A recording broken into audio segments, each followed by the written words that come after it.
पिछले हफ्ते यूएस में 16th नंबर पे ranked silicon Valley bank silicon valley के आधे से ज्यादा स्टार्टअप्स के 175 बिलियन डॉलर्स के अमाउंट डिपॉजिट को मैनेज करता है। रिसेंट न्यूज के थ्रू ये पता चला है कि वो अब बंद हो चुका है। अब इतने सारे लोगों के जो पैसे वहां डिपॉजिटेड हैं उन पैसों का अब क्या होगा। बट ऐसा क्यों हुआ कि सिलिकॉन वैली बैंक को किसी ने भी नहीं बचाया, एंड इन जनरल टर्म्स भी एक बैंक फेल क्यों एंड कैसे होता है, ये सारे क्वेश्चंस के आंसर आपको इस वीडियो में अगले 6 मिनट के अंदर मिल जाएंगे।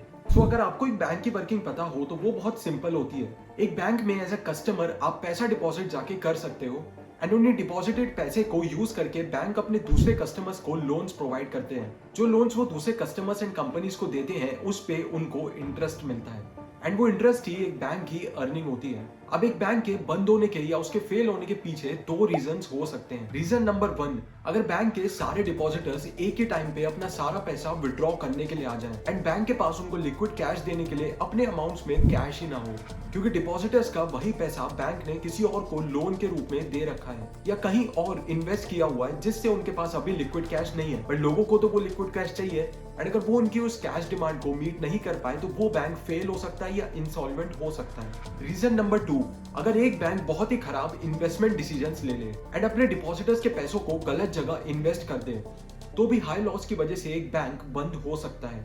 But in the case of silicon Valley bank उनके साथ ये दोनों ही रीजन एक साथ उनके सामने आ गए, जिसकी वजह से उनका बैंक टोटल फेल हो गया एंड उनको वो बैंक रातों रात बंद करना पड़ गया। इन केसेस को अब समझने के लिए हमें 2 साल पहले की सिलिकॉन वैली बैंक की हिस्ट्री जाननी पड़ेगी।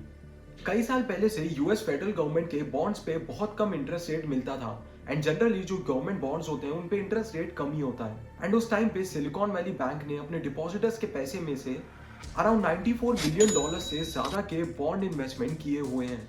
अब बॉन्ड्स में इन्वेस्टमेंट लॉन्ग टर्म रहती है, एंड टिपिकली अब रीसेंट फिनटेक बूम की वजह से कस्टमर्स को हायर इंटरेस्ट रेट दूसरे इन्वेस्टमेंट पे मिल रहे थे, जिसकी वजह से बॉन्ड्स की वैल्यू डाउन ही जाती जा रही थी। Now to understand this even deeper, Silicon Valley banks mostly सिर्फ स्टार्टअप्स एंड वेंचर कैपिटलिस्ट के पैसे को मैनेज एंड फाइनेंस करता है, विच मीन्स दैट उनके फाइनेंशियल्स बहुत हाईली रिस्की होते हैं। रिस्क इसलिए ज्यादा है क्योंकि ये टेक एंड फिनटेक स्टार्टअप्स को लोन देना बेस्ड ऑन उनकी हाई वैल्यूएशन एंड वीसीज को फंडिंग में हेल्प करना is not safe at all. कभी भी कोई भी स्टार्टअप कंपनी बंद हो सकती है या बैंकरप्ट हो सकती है, जिसकी वजह से सिलिकॉन वैली बैंक को भी बड़ा लॉस हो सकता है। तो जिस एनवायरनमेंट में वो एक्चुअली वर्क करते थे वो ऑलरेडी बहुत रिस्की एनवायरनमेंट था। अब सिलिकॉन वैली बैंक की मेन प्रॉब्लम स्टार्ट होती है ये फंडिंग विंटर की वजह से। Recently around the world startups के लिए फंडिंग में विंटर सीजन चल रहा है, विच मीन्स कि उनके पास कोई भी न्यू फंड्स कंपनी के अंदर नहीं आ रहे हैं, विच इज अ प्रॉब्लम क्योंकि इन बहुत सारे टेक एंड फिनटेक स्टार्टअप्स के कैश बर्निंग रेट बहुत हायर एंड पे होते हैं। ये millions and billions of dollars का कैश अपने मार्केटिंग एंड ब्रांडिंग कैंपेन्स के ऊपर बर्न कर देते हैं हर महीने। अब ऐसे एनवायरनमेंट में फंडिंग ना मिलना मतलब आपके मार्केटिंग एक्सपेंसेस एंड अपनी एम्प्लॉयज को सैलरी देना बहुत डिफिकल्ट हो जाएगा, जिसके लिए आपको अपने बैंक जाके अपने पुराने फंड्स को विड्रॉ करना पड़ेगा। अब देखो, सिलिकॉन वैली ना एक बहुत छोटी सी एक कम्युनिटी है जहां कोई भी छोटी मोटी सी बात स्टार्टअप फाउंडर्स के बीच में बहुत जल्दी एंड इजीली फैल जाती है। एंड उसी वजह से जब बड़ी बड़ी वीसी फर्म्स ने देखा कि सिलिकॉन वैली बैंक की बैलेंस शीट लॉस में जा रही है एंड वो मार्केट में फंड्स रेज कर रहे हैं, तब उनने अपने इन्वेस्टेड स्टार्टअप्स को अपने सारे पैसे एसवीबी में से विड्रॉ करने को बोला। इसका इमीडिएट इफेक्ट ये था कि एसवीबी के पास इतना लिक्विड कैश तो था ही नहीं, एंड ये स्टार्टअप्स एंड बाकी सारी वीसी कंपनीज अचानक से अपना सारा पैसा एसवीबी बैंक के अंदर से विड्रॉ करने लग गए। एंड इसी इतनी ज्यादा अपनी कस्टमर की विड्रॉल वाली डिमांड्स को मीट करने के लिए एसवीबी ने अपने सारे बॉन्ड्स एंड इन्वेस्टमेंट्स को बेचना चालू कर दिया, जहां उनको अपने 21 बिलियन डॉलर्स के बॉन्ड इन्वेस्टमेंट को 1.8 बिलियन डॉलर्स के लॉस में सेल करना पड़ा to bring in more cash and meet the withdrawal demands. Bonds की वैल्यू एंड प्राइसिंग ऑलरेडी बहुत डाउन थी एंड उनके पास और ज्यादा टाइम नहीं था वेट करने का। उनको लिक्विडिटी चाहिए थी अपने डिपॉजिटर्स को पैसा लौटाने के लिए। एंड जब एक कंपनी को देख के सिलिकॉन वैली के अंदर बाकी सब स्टार्टअप्स एंड वीसीज ने भी अपना फंड्स विड्रॉ करना चालू किया, तब फुल केओस का माहौल ही क्रिएट हो गया था। अब पहले के टाइम पे हमें प्रॉपर बैंक में जाना पड़ता था अपने फंड्स को विड्रॉ करने के लिए, बट ड्यू टू डिजिटाइजेशन सब अपने कंप्यूटर से 2 मिनट्स में पोर्टल से मनी ट्रांसफर करने लगे, जिससे ये एसवीबी बैंक का विड्रॉल प्रोसेस और ज्यादा तेजी से होने लगा। ऑन 9 मार्च 2023 अलोन एक दिन में ही 43 बिलियन डॉलर्स के विड्रॉल हुए थे एसवीबी बैंक से, जिसकी वजह से अब उनको समझ आ गया था कि कस्टमर्स का उनके ऊपर ट्रस्ट नहीं है, एंड सिलिकॉन वैली बैंक ने इमीडिएटली इंसॉल्वेंसी डिक्लेयर कर दी। एंड अपने सारे डिपॉजिट्स पे होल्ड लगा दिया। And this was the full story of the silicon Valley bank run of, जहां पिछले हफ्ते फ्राइडे को silicon Valley bank totally fail हो गया एंड उन्हें प्रॉपर इंसॉल्वेंसी डिक्लेयर कर दी एंड बहुत सारे स्टार्टअप्स वहां से अपने फंड्स रिकवर नहीं कर पा रहे थे। एंड जहां बहुत सारे स्टार्टअप्स अपने फंड्स को विड्रॉ नहीं कर पा रहे थे एंड बैंक में रखे हुए अपने फंड्स को यूज नहीं कर पा रहे थे, which was a major problem and chaos that was created in the Silicon Valley in US the last week. But अब सवाल ये है कि सिलिकॉन वैली बैंक में जिन जिन कंपनीज का जितना जितना पैसा था, क्या उनको वो सारा पैसा वापस मिलेगा या नहीं। यूएस के mostly banks federal deposit insurance corporation से इंश्योर्ड होते हैं, मीनिंग कि ये बैंक में हर कस्टमर का डिपॉजिटेड पैसा एक पर्टिकुलर अमाउंट तक इंश्योर्ड होता है in case of bank getting insolvent.